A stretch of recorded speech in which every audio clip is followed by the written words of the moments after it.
ठीक है। अब यहां पे दिया है a rod of length L not makes an angle theta naught with y axis in the rest frame. ठीक है, while the rest frame moves to the right along x axis with relativistic speed v. अगर if gamma is equal to this, दूसरे lab frame में angle कितना होगा? ये question actually ये question जो है एक्चुअली, सर वॉइस क्लियर नहीं है।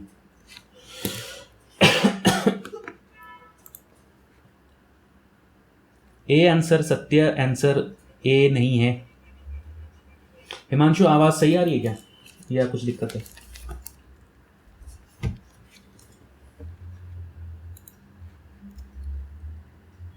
खिच पिच की आवाज आ रही है बेटा। मेरी तरफ से तो कुछ आवाज है नहीं, क्लियर है सर, आवाज है, आवाज सब हाँ ठीक है। मेरी तरफ से एक्चुअली कुछ भी नॉइज नहीं है, कोई डिस्टर्बेंस नहीं है। हो सकता है इंटरनेट स्पीड की वजह से कुछ हो सकता है, बट मेरे तरफ से तो ठीक ही आ रहा है सब कुछ।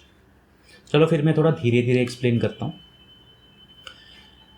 ये ऑप्शन ए जो है बेटा करेक्ट नहीं है, आप इसको दोबारा देखो। इसमें क्वेश्चन क्या है, इसमें जो है हमने अभी तक जो लेंथ कॉन्ट्रैक्शन किया था वो रिलेटिव मोशन की डायरेक्शन में किया था, लेकिन कभी कभी क्वेश्चन ऐसे भी हो सकता है कि जो ऑब्जेक्ट है वो रिलेटिव मोशन के डायरेक्शन में ना हो करके कुछ इंक्लाइंड डायरेक्शन में हो, तब कैसे करेंगे? तो मैं उसको थोड़ा सा डिटेल में बता देता हूँ। इस तरह के क्वेश्चंस बहुत हो सकते हैं, इस तरह के और भी क्वेश्चंस हम बाद में करेंगे, बट थोड़ा कॉन्सेप्ट को समझ लो क्योंकि ये कॉन्सेप्ट दूसरे क्वेश्चन में भी अप्लाई करना पड़ेगा। एक हो गया मान लो तुम्हारा एस फ्रेम, और एक हो गया तुम्हारा एस डैश फ्रेम। ठीक है, एक काम करता हूँ मैं, यहाँ पे वाई एक्सिस में है ना, तो इसको वाई एक्सिस को मैं इस तरफ लेके आता हूँ। एक साथ वाई एक्सिस को मैं इस तरह लेफ्ट हैंडेड बना लेते, कोई हमारे कैलकुलेशन में कुछ फर्क नहीं पड़ने वाला। तो ये हो गया तुम्हारा एस फ्रेम, ये हो गया तुम्हारा एस डैश फ्रेम।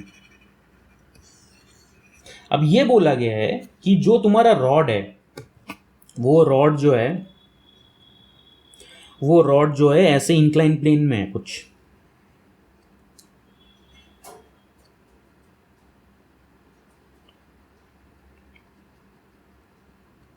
ठीक है, दोनों के रेस्पेक्ट में कुछ इंक्लाइन प्लेन में होगा। तो हम यहाँ पे रेस्ट में किसको मान रहे हैं? रेस्ट में मान रहे एस डैश को मान लेते हैं। चलो एस डैश को मानते तो इसको हटा देते हैं, यहाँ पे ड्रॉ कर देता हूं मैं।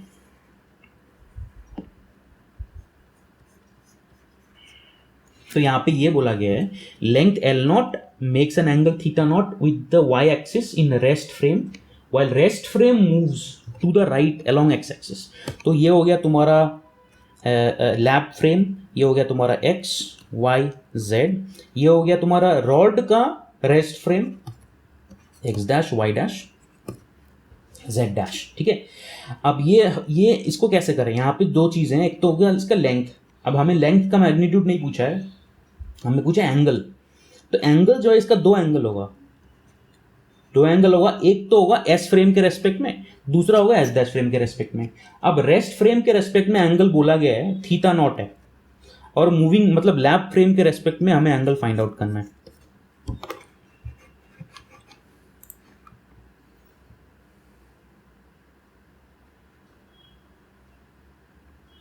हाँ हिमांशु कोई बात नहीं, इट्स ओके, अगर किसी का हो गया तो बहुत अच्छी बात है, बट मैं सबके लिए फिर से समझा रहा हूँ, दोबारा रिपीट कर देता हूँ। A rod of length L not, इसका जो लेंथ है, ये जो रॉड का लेंथ है, ये जो रॉड ऐसे मैंने ड्रॉ किया है ना, ये रॉड का जो लेंथ है वो है एल नॉट। लेकिन जो एल नॉट एक्स डायरेक्शन में नहीं है, ये एक्स वाई प्लेन में है लेट्स सपोज, और ये it makes an angle theta nought with the Y axis, मतलब वाई एक्सिस के रेस्पेक्ट में थीटा नॉट है। ठीक है, तो हमें फाइंड आउट करना है कि वाई डैश के रेस्पेक्ट में अगर थीटा होगा तो क्या होगा। ठीक है, तो यहाँ पे जो है तुम्हें दो डिस्टेंस देखना है। सबसे पहले तो एक्स कॉम्पोनेंट को देखो और वाई कॉम्पोनेंट को देखो। तो जो एक्स कॉम्पोनेंट होगा वो दो कॉम्पोनेंट होंगी, एक तो होगा एस फ्रेम के रेस्पेक्ट में डेल एक्स होगा, और एस डैश फ्रेम के रेस्पेक्ट में डेल एक्स डैश होगा। ठीक है, और y का जो कंपोनेंट होगा वो होगा एक डेल वाई होगा और एक होगा डेल वाई डैश होगा। अब हमें इनके बीच में जो है रिलेशन फाइंड आउट करना है। इनके बीच में रिलेशन क्या है, वो लॉरेंस ट्रांसफॉर्मेशन से आ जाएगा। लॉरेंस ट्रांसफॉर्मेशन क्या आएगा, del X dash is equal to gamma del X minus V del T and del Y dash is equal to del Y. बस यही तो हमें चाहिए।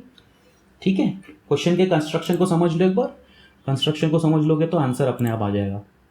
एक रॉड है जो ऐसे है, दो फ्रेम ऑफ रेफरेंस है, एक लैब फ्रेम ऑफ रेफरेंस है, एक मूविंग फ्रेम ऑफ रेफरेंस है। तो इस एस डैश फ्रेम में अगर रॉड रेस्ट पे है और वो एंगल थीटा नॉट बनाता है, लेट्स सपोज वाई एक्सिस या वाई डैश एक्सिस के साथ, तो लैब के रेस्पेक्ट में उसका एंगल क्या होगा, लैब के रेस्पेक्ट में अगर एंगल थीटा है तो वो थीटा क्या होगा। नाउ अगर यहाँ पे क्या हो गया, basically del X dash is equal to gamma del X minus V T. जब हम लेंथ मेजर करते हैं तो हम ये एज्यूम करके चलते हैं कि जो भी मेजरमेंट है वो मेजरमेंट एक ही इंस्टेंट पे किया गया है। ठीक है, the measurement is made at the very same instant. तो डेल टी जो है 0 मान के चलते हैं। ठीक है, तो ये बेसिकली होगा गामा डेल एक्स। सो यहाँ पे तुम्हें क्या दिया गया है, tan theta nought is equal to, tan theta nought क्या होगा, टेन थीटा नॉट होगा del X dash upon del Y dash. क्यों, क्योंकि एस डैश के रेस्पेक्ट में वो रॉड रेस्ट पे है, इसलिए rod is at rest with respect to S dash frame. तो del X dash by del Y dash हो गया तुम्हारा टेन थीटा नॉट। अब दूसरे फ्रेम के रेस्पेक्ट में क्या होगा, टेन थीटा होगा, वो del X by del Y होगा, है ना। सो इन दोनों को कंबाइन करके हम क्या फाइंड आउट कर सकते हैं, tan theta nought is equal to del X dash upon del Y dash. तो डेल एक्स डैश क्या है, यहाँ से यूज कर सकते हैं gamma del X, del Y क्या है, यहाँ से यूज कर सकते हैं डेल वाई। तो ये हो गया तुम्हारा gamma del X upon del Y. तो del X upon del Y क्या है, गामा टेन थीटा।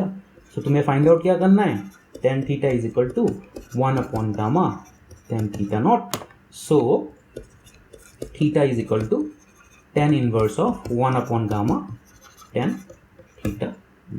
ये हो गया तुम्हारा आंसर। कौन सा आंसर है ये आंसर है तुम्हारा option number C. This is the correct answer. ठीक है, this is the correct answer. Sir del T zero क्यों हुआ, सुदेश, जब मैंने लेंथ कॉन्ट्रैक्शन डिफाइन किया था तुम्हें याद है, मैंने बोला था कि जब हम टाइम को मेजर करते हैं, टाइम पीरियड मेजर करते हैं, तो हम मान के चलते हैं कि टाइम पीरियड मेजर करने के टाइम पे जो क्लॉक है वो रेस्ट पे है।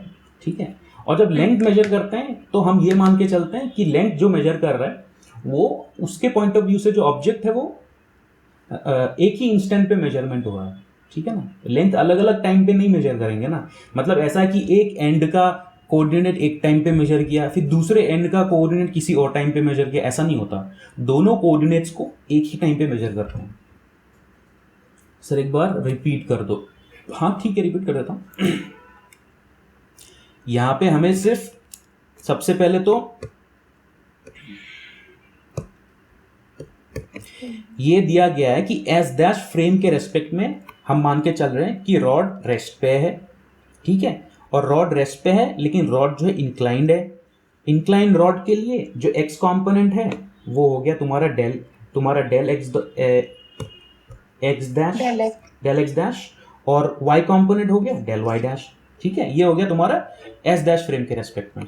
लेकिन अगर एस फ्रेम के रेस्पेक्ट में अगर हम देखें, उस केस में जो हो गया तुम्हारा कंपोनेंट डेल एक्स हो गया और डेल वाई हो गया।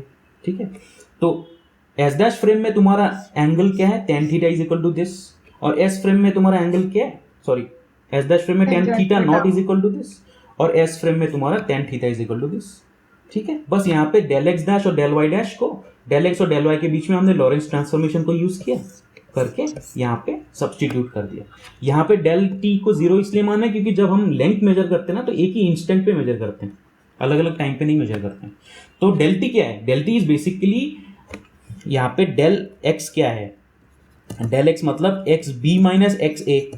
ये अगर एक्स बी मान लेते हैं, ये एक्स ए मान लेते हैं, तो ये, और डेल टी क्या है, डेल टी मतलब T B minus T A. T B मतलब time at which point B का कोऑर्डिनेट मेजर किया है, टी ए मतलब time at which point A का कोऑर्डिनेट मेजर किया है। जब हम लेंथ कॉन्ट्रैक्शन करते हैं उस टाइम वो हमें हमेशा हम ये कंसिडर करते हैं कि दोनों पॉइंट को एक ही इंस्टेंट पे हमने मेजर किया है, अदरवाइज फिर स्पेस टाइम इंटरवल आ जाएगा, फिर दिक्कत हो जाएगी। सर डेल वाई डैश का बताना, तो डेल वाई डैश तो ये यही होता ना, ये तो एक्चुअली क्या रिलेटिव मोशन जो है वो एक्स एक्सिस में हो रहा है, तो लॉरेंस ट्रांसफॉर्मेशन क्या कहती है कि वाई और जेड एक्सिस में यही रहेगा, del dash is equal to del Z रहेगा ना, रिलेटिव मोशन के डायरेक्शन में चेंज होगा, अदरवाइज सेम रहेगा। सर कुछ क्वेश्चंस होमवर्क के लिए दीजिए बेटा, पूरा बुकलेट है तुम्हारे पास, ठीक है ना, पूरा बुकलेट है, आप देख लो। इस तरह के क्वेश्चन, सिमिलर क्वेश्चंस बहुत है, अभी मैंने ऐसा कुछ लिस्ट बनाया नहीं है, बट आप देख लो, इस तरह के सिमिलर क्वेश्चन बहुत है, आप ट्राई करो खुद से। टेन थीटा कैसे लिया सर, एक बार बताओ यार, टेन थीटा कैसे लेते हैं? तुम्हारे पास अगर एक्स वाई का ग्राफ है, हाँ एक लाइन है, इसका टेन थीटा कैसे लेते हैं? ये लेते हैं ना, ये थीटा अगर हो गया तो इसको लेते हैं del Y upon del X. अगर तुम्हारा वाई अपॉन एक्स है, ये थीटा हो गया, तो इसको लेते हैं del X upon del Y, क्योंकि यहाँ पे थीटा वाई एक्सिस के रेस्पेक्ट में दिया है, इसलिए हमने यहाँ पे del X upon del Y ले लिया, ठीक है ना। किसी भी ग्राफ में टेन थीटा कैसे लेते हैं? सर लेंथ कॉन्ट्रैक्शन से नहीं कर सकते क्या? किया तो है लेंथ कॉन्ट्रैक्शन, यहाँ पे लेंथ कॉन्ट्रैक्शन, ये क्या हो रहा है, ये क्या, ये तो लेंथ कॉन्ट्रैक्शन ही है ना, लेकिन लेंथ कॉन्ट्रैक्शन सिर्फ एक्स एक्सिस में होगा, वाई एक्सिस में कोई लेंथ कॉन्ट्रैक्शन नहीं होगा। लेंथ कॉन्ट्रैक्शन हमेशा रिलेटिव मोशन के डायरेक्शन में ही होता है, उसके परपेंडिकुलर डायरेक्शन में नहीं होता। तो ये लेंथ कॉन्ट्रैक्शन का फॉर्मूला ही तो है कि जो एक्स कंपोनेंट है वो उसका लेंथ कॉन्ट्रैक्शन लग गया, del X is equal to, इसका मतलब